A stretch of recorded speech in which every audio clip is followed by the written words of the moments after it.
Assalamualaikum warahmatullahi wabarakatuh. Salam Sobat Wisata. Selamat datang di podcast Dinas Kebudayaan, Kepemudaan, Olahraga, dan Pariwisata Kabupaten Sumeneb. Bersama saya, Tovan. Kali ini kita akan membahas salah satu event dari 110 event yang diselenggarakan oleh pemerintah Kabupaten Sumeneb. Nah, event ini adalah pameran museum, akik, keris, ukir, dan bonsai. Nah, Sobat wisata sekalian, di studio sudah hadir bersama saya beberapa narasumber, baik dari panitia maupun juga rekan dari Disbud Porapar Kabupaten Sumeneb. Yang pertama saya sapa dulu Mas Haryono, Ketua Panitia Pameran Akik. Selamat siang, Mas. Selamat siang. Oke. Dan yang kedua, Mbak Ika Arista, Ketua Panitia Pameran Keris. Selamat siang, Mbak Ika. Siang. Oke. Dan yang selanjutnya Pak Agus Sugianto, Kepala UPT Museum Keraton Sumeneb. Selamat siang, Mas Agus. Selamat siang, Mas Wan. Oke. Masih semangat ya, ini kayaknya acaranya sudah mepet ya. Ya, Tinggal berapa lagi? hari? 10 hari lagi. 10 hari ya, oke, lumayan masih banyak. Masih ada waktu. Ya, saya coba bertanya secara giliran. Pertama ke Mas Haryono. Nah, untuk pameran akik sendiri bisa dijelaskan, Mas, konsep pelaksananya seperti apa? Yang pertama kita punya konsep, kita menarik teman-teman pemuda terutama di bawah umur 30-an untuk mencintai karya Nusantara, yaitu akik. Ada bermacam jenis, bahkan beribu macam akik yang perlu kita edukasi di situ biar mereka itu mengetahui bahwa kita itu punya kekayaan alami yang begitu indah, begitu mempesona, begitu. Bahkan kita akan menarik para penggemar masyarakat yang sudah mulai tenggelam, kita angkat kembali di situ. Dengan ini kita akan mengadakan pameran ini biar pelaku atau pelaku MKM di Sumeneb terutama, dan juga di Madura pada umumnya, bahkan ini mungkin ada yang dari luar kabupaten. Di mana tuh? Di Kira-kira? Surabaya ada, kita ada tamu dari Surabaya, dari Banten bahkan, dari Bandung juga akan hadir insya Allah. Pasuruan, Banyuwangi insya Allah hadir. Oke. Mas, pertanyaan susulan. Akik itu menariknya di mana sebenarnya? Akik Kelebihannya itu apa, Mas? Begini, akik itu beribu macam jenis akik Nusantara ya. Beda sama yang dari luar. Seperti virus ini kan dari luar. Luar itu maksudnya luar negeri ya? Dari luar Indonesia lah. Oke. Kalau kita itu di Indonesia terkenalnya akik banyak bermacam jenis akik seperti Karangnunggal, ada akik Madura sendiri ada, di Sampang itu Diengan namanya. Kalau Karangnunggal itu kita digambar.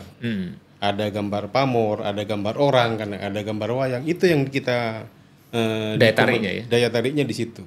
Jadi gimana caranya kita mencari fokus. Jadi batu besar bisa menjadi fokus pada gambar tersebut. Dari batu itu ya? Dari batu itu. Oke. Nah, itu contoh di Karangnunggal. Tapi kalau di Diengan itu kan batu Diengan itu batu sampang. Tapi itu top sampai nasional. Dan itu bermacam-macam pamor juga di situ. Pamor sendiri itu dibuat atau memang secara alami sudah muncul? Secara alami sudah muncul di batu itu. Oke, cuma nanti si pembuat batu akik sendiri itu harus pandai bagaimana gambar itu tetap bisa utuh ya, tidak terpotong. Iya. Jadi gambar itu kan tidak mungkin besar. Jadi gambar kecil itu gimana nampak indah nanti apabila dibuat cincin. Oh gitu. Seperti itu. Itu kalau yang punya daya tarik seluar biasa itu bisa tembus harga berapa, Mas? Bermacam-macam. Barusan saja punya teman saya ada yang sampai 65 juta, tapi laku ke luar. Ke luar negeri ya? Ke luar negeri. Kalau ada bahkan yang sampai 250 juta laku ke Filipina kayak. Filipina ya. Itu transaksi di Sumeneb? Di Sumeneb. Di Sumeneb. Di Sumeneb, tapi melalui online. Online ya, luar biasa. Oke, saya coba bergeser ke Mbak Ika ya. Nah, untuk pertanyaan yang sama Mbak Ika, konsep pameran keris sendiri itu seperti apa? Jadi kita punya 2 hal dalam pameran ini. Yang pertama bursa, karena memang kita punya pengrajin yang cukup banyak, maka bursa menjadi sangat efektif untuk terjadinya transaksi jual dan beli ya? edukasi searah yang nantinya pasti pebursa ketika dikunjungi akan menerangkan jualannya begitu kira-kira keris apa saja. Nah yang kedua ini kita fokuskan terhadap pameran edukasi. Karena selama ini kan citra keris selalu eksklusif ya, eksklusif hanya orang tertentu yang suka, terus kemudian tidak menyentuh ranah-ranah edukasi gitu, ranah pendidikan. Nah ini yang kemudian menjadi tema besar di pameran kali ini. Jadi kita akan fokuskan karena beberapa kali komunitas kita juga kerjasama dengan beberapa sekolah gitu, untuk kemudian diundang lagi dan pamerannya akan bersifat interaktif. Jadi orang yang datang, siswa atau mahasiswa yang datang kemudian bisa memberikan simbol baru dalam hal keris. Karena kan terutama di warangka keris itu mengalami banyak perkembangan motif kan gitu, dari era kerajaan kemudian masuk kolonial gitu. Nah simbol-simbol itu kan terus berkembang. Nah bagaimana orang-orang hari ini menerjemahkan simbol itu gitu, tidak menutup kemungkinan bahwa keris kontemporer gitu akan lahir dengan simbol-simbol hari ini. Nah tema itu yang kemudian kita buat seinteraktif mungkin. Itu jadi nanti diusahakan mungkin beberapa pengunjung akan betah di stand keris gitu untuk lebih lama lagi, karena biasanya kan pengunjung itu ya hanya melihat gitu, jadi tidak ada interaksi yang intens selama ini. Nah peluang itu dan yang coba kami untuk jembatani di pameran ini. Ini kalau saya bicara keris, kok kayaknya cukup mirip dengan akik ya. Artinya saya juga kadang menangkap bahwa ada kesan mistis. Ya. Ini sepakat ya tentang itu. Sepakat. Oke, saya coba bergeser ke Pak Agus. Pak Agus, kalau tadi pertanyaannya ke teman-teman yang fokus panitia keris dan akik. Nah, bagaimana dengan pameran koleksi museum? Nah, ini skalanya apakah cuma Museum Keraton Sumeneb ataukah lebih luas lagi? Bisa dijelaskan, Mas? Ya, terima kasih Mas Afan. Ya, konsep pameran kami ini pameran museum bersama. Memang meliputi Semadura sama Jawa Timur, Surabaya. Ditambah dari ini Sidoarjo. Iya, kalau Madura itu yang ikut kecuali Sampang. Sampang nggak ikut ya? Nggak ikut, nggak ada museum. Itu Bangkalan, terus Pamekasan, terus ada tambahan lagi kemarin dari BI, Bank Indonesia Surabaya. Bank Indonesia. Iya, perwakilan di Surabaya. Kalau BI sendiri yang ditampilkan apa? Nanti itu ada kan temporer kolonial. Ya dari uang-uang dulu yang dari zaman Belanda itu ada. Uang dari Golden gitu. BI Surabaya. Surabaya, Embutan Tular. 10 November, Tugu Pahlawan itu. Iya, terus Pamekasan sama Bangkalan Mandira. Yang Sidoarjo? Sidoarjo Embutan Tular itu. Betul. Kalau di Surabaya kan ada satu lagi, kayak HM Sampurna. Ada museum Sampurna juga. Satu UPT itu. Satu UPT. Satu UPT Tugu Pahlawan itu 10 November memegang 5 UPT. Mas Agus, kalau berkaitan dengan pameran-pameran seperti ini, sebenarnya ini kan kita begini ya, dari pameran akik, keris, ukir, bonsai. Nah, terus Anda sendiri memang dari dinas ya, disebut Porapar Kabupaten Sumeneb. Nah, sebenarnya apa tujuan utama? Kenapa kegiatan ini berdasarkan informasi yang saya dapat bahwa ini pelaksananya di hari yang sama gitu. Itu bagaimana latar belakangnya? Gini Mas Rovan, karena kami ini membidangi di UPT Museum, pertama memperingati Hari Museum, pas jatuh pada tanggal 12 Oktober itu setiap bulannya ya. Terus yang kedua, setiap tahunnya di bulan Oktober itu. Terus yang kedua memperingati Hari Jadi Kabupaten Sumeneb, termasuk di dalamnya di rangkaian event kalender gitu. Itu. Terus kami mengumpulkan museum bersama ini dengan akik, komunitas akik, bonsai, komunitas keris, terus dan ukir itu merangkul semua para seni, para seniman ukir, keris, termasuk yang keris itu bahkan ada 2, seni ukirnya ada, seni di temporan itu honaan kerisnya ada gitu. Untuk warangka Iya, ya. warangkanya itu seni ukirnya. Kalau bonsai itu dari nilai-nilai ekonomisnya aja ini biasanya. Iya, namanya hobi ya, Ya, biasanya hobi ada ya, asosiasi ya. tergantung kolektor. Kalau seperti bonsai dan ukir sebenarnya itu memang ada komunitasnya ya Mas Agus? Ada. Ada ya. Artinya mereka juga bagian dari sebuah potensi pariwisata ya. Betul. Awalnya hobi, kemudian menjadi Minat khususnya. ya, artinya nanti itu secara ekonomi akan banyak transaksi yang terjadi dan ini akan menimbulkan dampak secara ekonomi kepada masyarakat ya. Betul. Rencananya kapan Mas Agus? Untuk pelaksanaan musim bersama ini. Iya. Insya Allah pada tanggal 10, 11, 12. Pembukaannya pada malam 10. Gitu. Di depan Labang Mesem, sepanjang Labang Mesem sampai ke barat itu. Oke. Itu nanti diisi sama UMKM, sektor ekonomi juga ya. Ada tiket nggak? Nggak ada, free. Nggak ada. Ya, free. Oke, ini berarti bergabung semua nanti ya? Iya. Di acara yang sama. Oke. Apakah nanti juga disiapkan tenda-tenda yang posisinya berbeda? Sudah kami ya? planning gitu Mas. Oke. Untuk tahapan-tahapan teknis yang sudah dilakukan, apakah ini berbeda dari setiap panitia? Kalau akik sendiri misalnya, terus keris sendiri, museum itu sendiri, nah bisa dijelaskan Mas Aryono? Kalau kita konsepnya memang berbeda, tapi tidak berbeda secara keseluruhan. Secara tempat kita sama, tapi kan kita ada petak-petak tersendiri. Yang keris di sini, yang museum di sini, yang bonsai di sini, itu sudah dibagi. Jadi kita itu karena yang akik itu ada sekedar hiburan lah, ada hiburan, ada tambahan. Kita uji tembak akik, gitu. Yang saat ini sudah viral di Madura terutama. Jadi tempat akik ini kita bagi dua, pameran khusus, uji tembak khusus. Nah, terus sebelah kita itu ukir. Oke. Jadi depan kita itu pameran museum, di sana keris sama sudah terbagi, tapi di dalam satu area. Oke. Ukir yang dimaksud itu ukiran apa, Mas? Ukiran yang sudah jadi siap dijual itu. Ya, kayak ukiran kayu itu ya? Iya. Kayak di Sentral di Karduluk itu. Betul. Oke. Mas, tadi disebutkan bahwa uji tembak itu bisa dijelaskan lebih detail apa itu maksudnya? Begini, uji tembak itu saat ini sedang viralnya di Madura terutama, bahkan sampai mencapai ada yang minggu barusan itu sampai 2.500 peserta. Untuk uji tembak akik.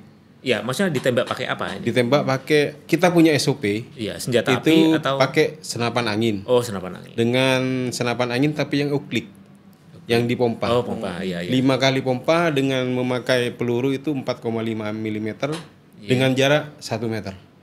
Artinya ketika akik yang ditembak itu pecah, tidak lolos berarti. Oh, gitu. Bukan akiknya yang ditembak. Apa? Jadi begini. Gimana? Akik itu kita masukkan dalam gelas, ya kan? Akik itu kita bungkus tisu. Nah, lalu gelas itu kita isi air. Dengan ada standar tempat atau bisa dibilang bilik uji tembak. Itu sudah standar kita. Jadi kalau ditembak itu tidak mungkin tembus ke belakang karena kita sudah pakai filter tertentu. Nah, itu dengan jarak 1 meter. Semisal gelas itu pecah, jadi dia tidak lolos.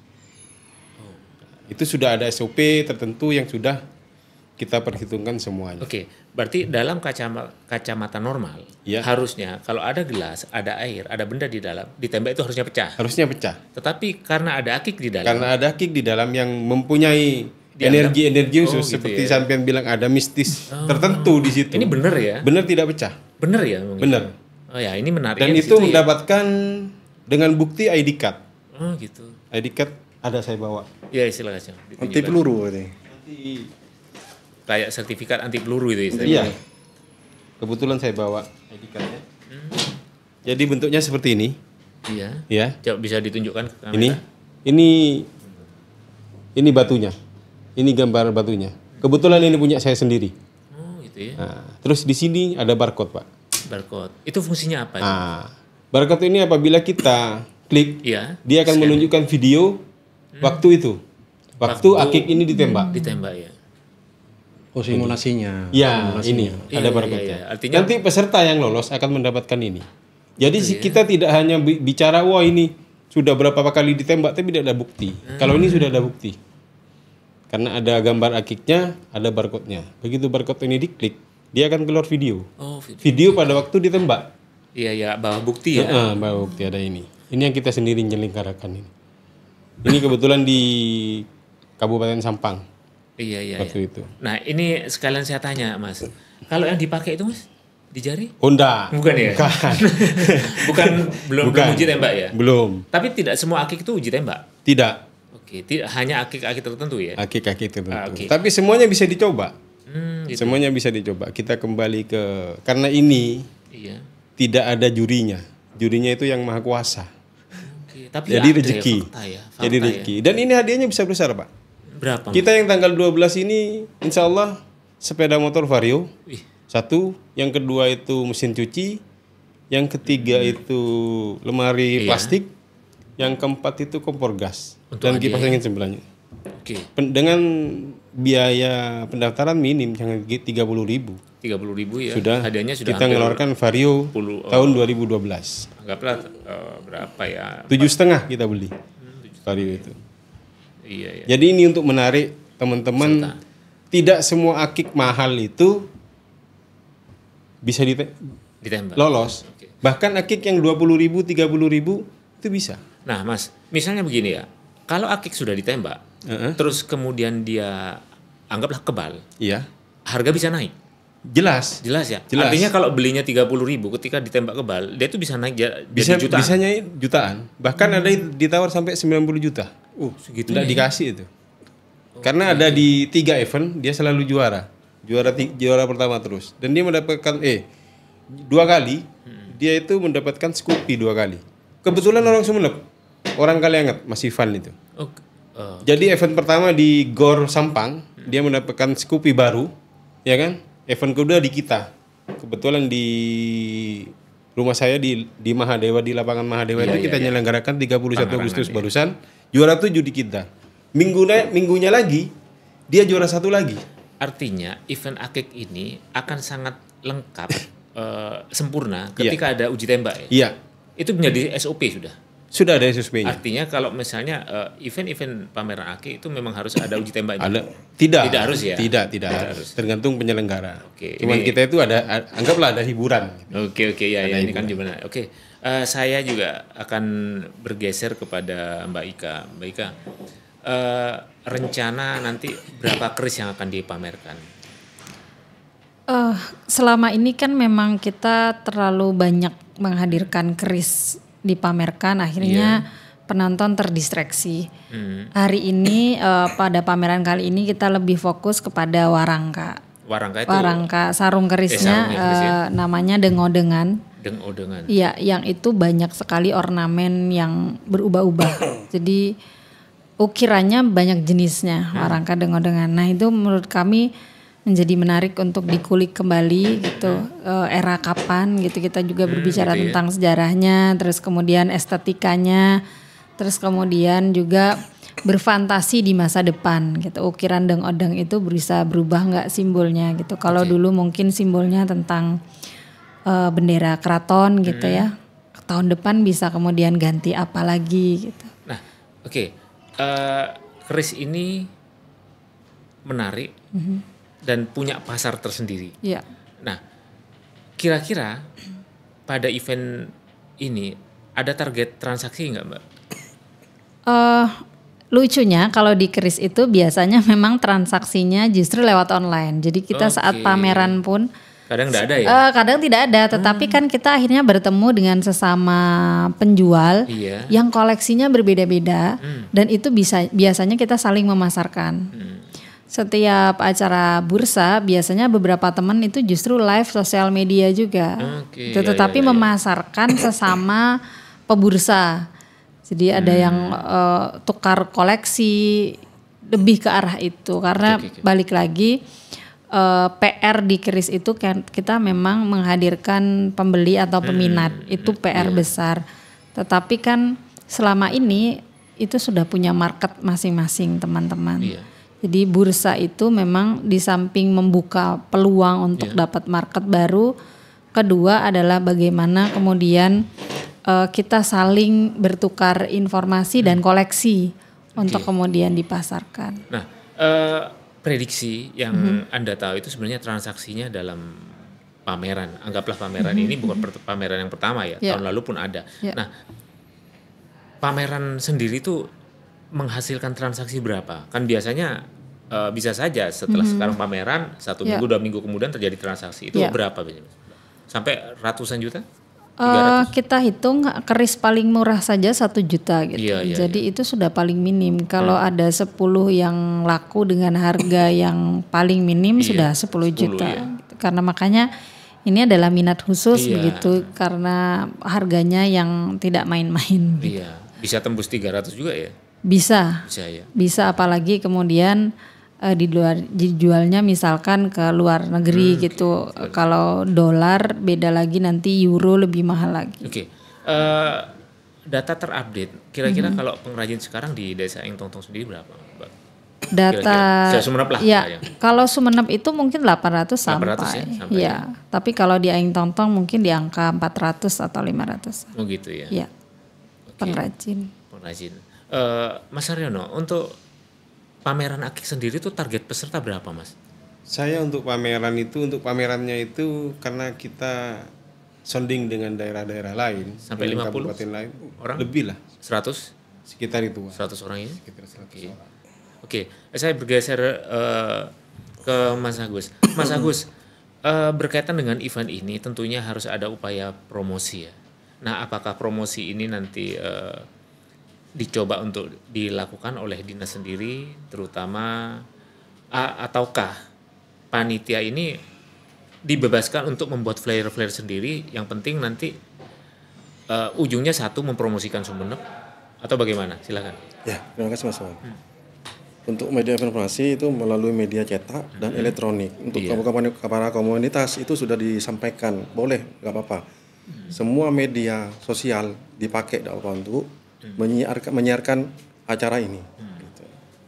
Artinya tidak dibebaskan ya? Iya, dibebaskan. Karena saya Tidak ada sendiri, batasan-batasan. Oke. Saya sendiri sering, kita akan punya di grup-grup pariwisata ya, terkait event-event ini, bahwa saya banyak juga mendapat flyer-flyer yang kadang itu juga dibuat oleh panitianya. Dan ini menurut saya sebuah strategi ya, artinya tidak harus didominasi oleh dinas. Kemudian teman-teman komunitas panitia itu ingin mempromosikan, ini juga sudah menjadi wilayah yang dibolehkan.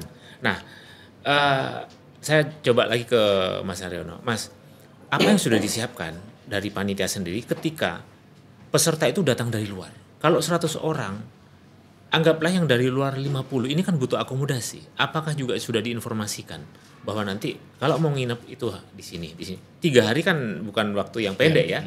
Nah, itu bagaimana bisa dijelaskan? Sudah saya informasikan kepada teman-teman yang dari luar, dulu yang dari luar, bahwasanya Sumeneb itu sekarang tidak seperti 10 tahun, 5 tahun yang lalu. Kita sudah semua fasilitas kita sudah ada. Iya, termasuk hotel ya. Termasuk Ada hotel bintang dan 5. sebagainya. Sampai cuman tinggal pilih mana yang terdekat, mana yang sampai suka. Oke. Gitu loh. Oke. Jadi Dari komposisi 100 orang, itu berapa persen yang dari luar kota? 50? sekitar 30% lah.